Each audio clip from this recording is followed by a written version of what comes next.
Andy Secor here for Make Shots Basketball Training. We're in day 9 of the coronavirus shutdown here in Michigan, bringing you videos, blog posts, and other information about shooting.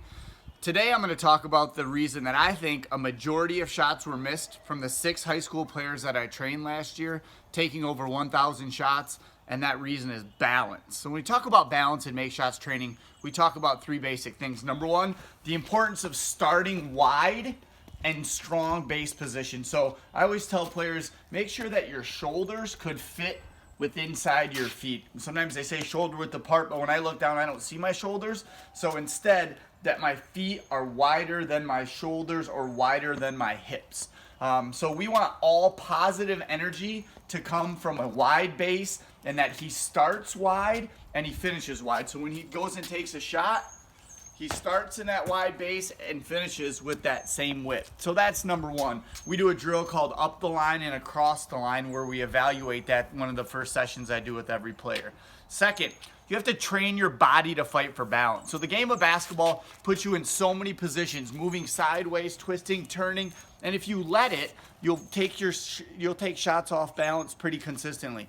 You have to train your body to be disciplined and fight for this position, no matter if you're coming off a screen, if you're getting bumped, if you're coming off a dribble, low dribble, high dribble, left dribble, right dribble, transition. Train your body to fight for balance. The only thing that can take us out of balance is the defender. Don't play defense on yourself and make this shot harder than you have to. The third thing is we talk about a lot of common errors. So here's some common errors that we see. First is kind of the knee cave. As you can see, when he gets down, his knees come close in together. And what happens? Go ahead and do another one of those, Miles. What happens when you do those? First, put your knees in an injury-prone position, but second, you lose power. So be careful of that knee cave. Second, twists and turns. You can see right now he has 10 toes.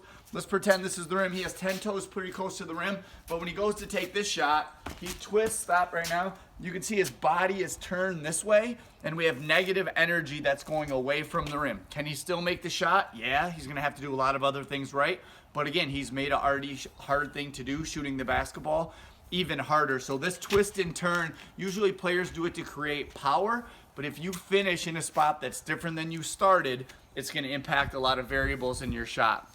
Next is inconsistent jumping height or inconsistent jumping defense. So he jumps really high on one. That's really high for Miles.